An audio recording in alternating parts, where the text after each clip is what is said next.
be right up there for the best teams, and KT and Kingzone, of course, are 1 and 2.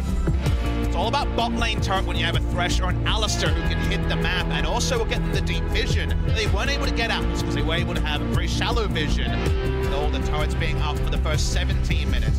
Not many teams in the LCK would sack the top lane turret that seemed free to push down and risk a teleport behind the Drake. But with teleport advantage, that's the choice KT made, and against the bot lane turret and the potential to roam around and speed up this game before the Tristana is truly online. Yeah, just shows that Smeb pretty happy to be in the laning phase against Tal here as well. Not really feeling too much pressure as Mata going to move the minion wave away so that Def can pick up as many of these as possible. Has himself the Zeal and the Essence Reaver, so feeling like he's in a good spot here in the early game. But Bang as well, BF Sword, close to the Static Shiv or the Rapid Fire Cannon, depending on what he wants to pick up first.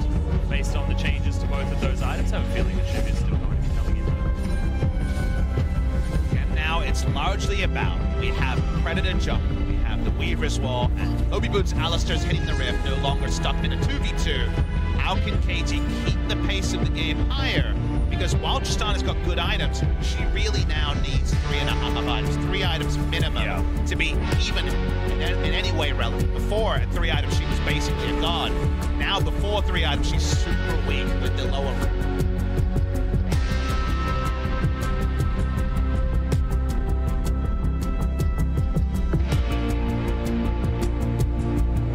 The dive is just fine. Yep.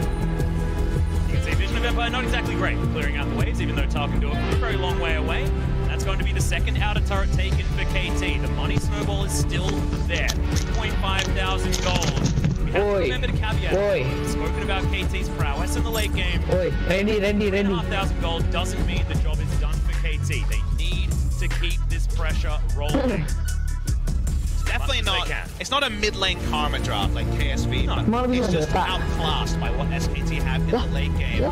KT got the event. The moment they saw Tristana, they understood that this was a game where you doubled down around the mid game. You get the first Baron. It may not be the full power balance, but there still is a lot of ability to close with early Baron buffs. Baron hits the Rift in 5 seconds. SKT are still waiting for items. They want a second item onto Tal. They want a Zonia's onto Tal as well to be able to control space. Now KT trade up. Like how they're playing, but every time they're holding, every time the game stays at this pace, it's good stuff for SKT. Yeah, and I'm glad you brought up the Baron here as well, because I feel like with all Xayah comps, you have to talk about sieging and possibilities there, because he doesn't have the highest range, so getting in those siege scenarios really does require have these powered up siege minions to try and get down these double AP on the side of SKT as the Swain is an AP champion, he's an off tank. He's going to have a lot of trouble dealing with Baron up. Maybe just the Bannon minion, if that does come in. I imagine that will be the finish here for Mata quite early. Is another thing that SKT don't answer very well. Champion pool and in solo queue, Tal has almost exclusively been playing mages, apart from the gang that he also does. Banner Matt Valley always like against SKT. Goes back, let's have himself his ninja target. Okay, back clearing out some vision pretty deep. They need to keep this up and suffocate SKT. Faker grabs himself a blue buff. Bilang masih itu 100 subscriber. He's going to be invested, but huge pulverize comes in from Mata. Going to be answered here by Wolf, but Mata should be outside of positioning. Not going to be able to get out of this one as Tal. The demonic ascension is going to be available. So much damage from the Swain, and he picks up the kill onto Rush. The kills are now equalized, and SKT just move up the mid lane. Yukao, they actually fall down the flank. So aggressive with the rocket jump. Def still getting some damage in there. Double heals come out from KT, and that's going to be a dead Yukao. SKT turning it on. Post 21 minutes. KT thought it was 2 skirmishes, but it ended up just being a failed attempt at a team fight. SKT didn't have to use much, and Faker keeps up everything, including the Emperor's Divine, and they should get free Baron. Yeah, Faker at full health means that he can try and stave off KT over here.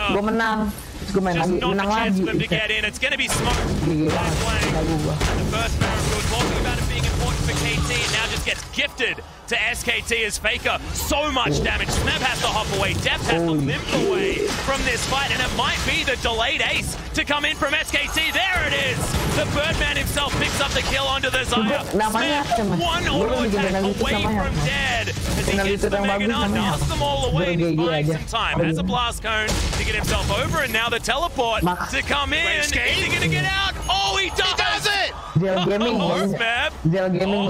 There it is. Oh, what? The auto attack followed him the whole way. Ends up being comical stuff, but it ends up being 5 kills eventually. Atlas and the Baron to the side of SKT. KT Rolster, the setup on that pinch was not good enough. First 5 kills, first Baron, and now first for SKT. We are going to see it again. KT just over-indexing in depth, out of position in this fight to start it off. So considering Smeb is not in Meganar, the teleport is behind, and Talia gets there too late, isn't able to hit the fight, neither is Azir, but Tal's in the backline gets a free invitation as the Swain to get value. Rush dies to the first the Demon Flare. They get the Baron, so can turn on the Baron buff, and suddenly the structures start to roll down, but this time it's for SKT.